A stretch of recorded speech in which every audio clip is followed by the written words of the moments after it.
शहर के एक कॉलोनी में एक बुजुर्ग कपल अंकल और आंटी रहते थे। वह कॉलोनी अभी जल्द ही बनी थी, इसीलिए उसमें 4 से 5 घर बसे हुए थे।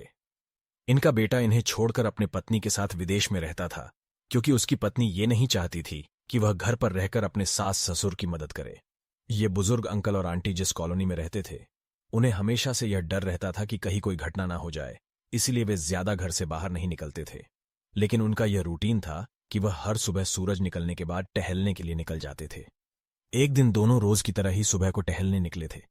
उन्होंने देखा कि एक लड़का तेजी से साइकिल चलाता हुआ जा रहा है और उस साइकिल के पीछे एक फावड़ा बंधा हुआ था, लेकिन उन्होंने ज्यादा ध्यान नहीं दिए और चले गए। दूसरे दिन उसी समय फिर से वह लड़का दिखा और उसी तरह तेजी से साइकिल चलाता जा रहा था। इसी तरह तीसरे और चौथे दिन भी वह लड़का दिखा।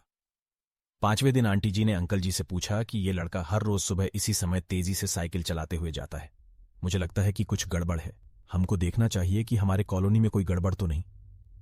अंकल जी बोले, ठीक है, अगले दिन हम इस लड़के का पीछा करेंगे और देखेंगे कि ये जा कहाँ रहा है। अगले दिन सुबह को फिर से वो लड़का तेजी से साइकिल चलाता निकला। उनके पीछे अंकल और आंटी जी भी गई। उन्होंने देखा कि थोड़ी दूर जाने के बाद वह लड़का एक पेड़ के पास साइकिल खड़ी कर दी। उसी पेड़ के पास थोड़ी सी खाली जमीन पड़ी थी और उसे वो खोदने लगा।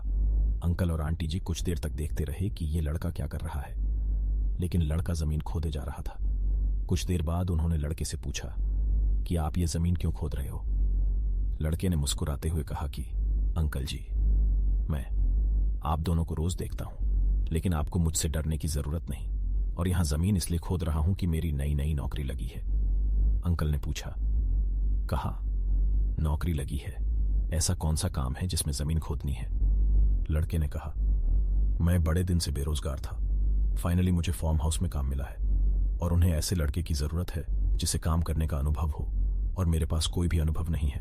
इसलिए मैं रोज यहाँ फावड़ा लेकर आता हूँ और जमीन खोदने की प्रैक्टिस करता हूँ, ताकि जैसे ही नौकरी पर काम शुरू हो उसमें हमें निकाल ना दिया जाए। इसलिए रोजाना मेहनत कर रहा हूँ, कोशिश कर रहा हूँ। उस लड़के की बात सुनने के बाद अंकल और आंटी जी ने लड़के को आशीर्वाद दिया और बोला, बहुत ही बढ़िया बात है, प्रयास ही जिंदगी में सब कुछ है।